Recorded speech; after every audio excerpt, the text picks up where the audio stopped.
As of now po, kamusta po ang peace and order situation po ng Candaba, Pampanga? Magandang umaga sa ating lahat. Ang masasabi ko sa peace and order dito sa Candaba as of now is generally peaceful ang Candaba. Dati pa naman na talagang tahimik at may pagkakaisa ang bayan ng Candaba. Okay po. When it comes to drug bypass operation po, kamusta po? Tumaas po ba or bumaba po siya ngayon? Ang bayan ng Candaba is, sabi ko nga, general peaceful.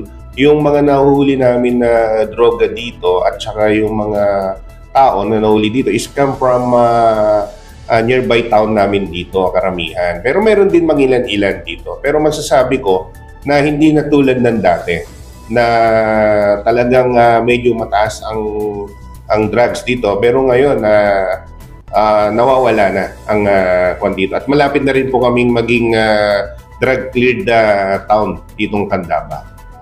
As of now, sir, sa mga checkpoint po na nakalatag sa buong bayan ng Candaba, may mga naitala na po ba na gun violators po sa inyong AOR? Yes, in fact, yung checkpoint namin is may mga checkpoint po kami, yung Comelec checkpoint na sinasabi.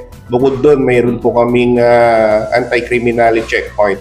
So far, yung mga nahuhuli naman na contraband or illegal na about sa Comelec, wala naman kaming nahuhuli na mga baril o anything na bawal sa pinagbabawal ng Comelec.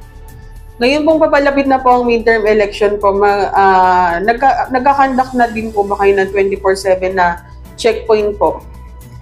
Yung 24/7 checkpoint namin, meron po kami kasing control point na sinasabi yung boundaries namin ng Bulacan at saka dito sa Pampanga. Yun po, 24/7 yung checkpoint namin. Pero yung Comelec checkpoint na sinasabi namin, may oras po kami at saka palipat-lipat po yan. At may mga scheduled checkpoint din po kami na masusurprise yung mga tao para makuha din natin yung sinasabing intel-driven checkpoint para makahuli tayo ng illegal na kung mayroon mang illegal na dala sila, mahuhuli. Okay po. As Chief of Police po ng Candaba, Pampanga, bago po ang ating Regional Director po, ano pa pong mga aktibidad niyo po ang inyong isusulong pa dito po sa bayan ng Candaba, Pampanga? Lalo tigit na papalapit nga po ang midterm election.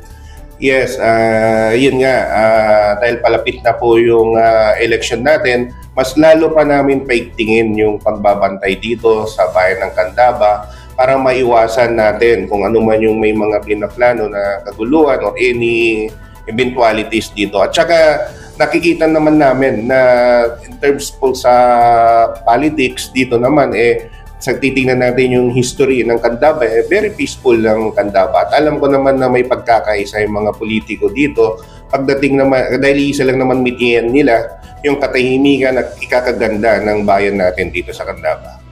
Okay sir, mensahe niyo po sa buong bayan ng Candaba, Pampanga po, sa mga mamamayan po.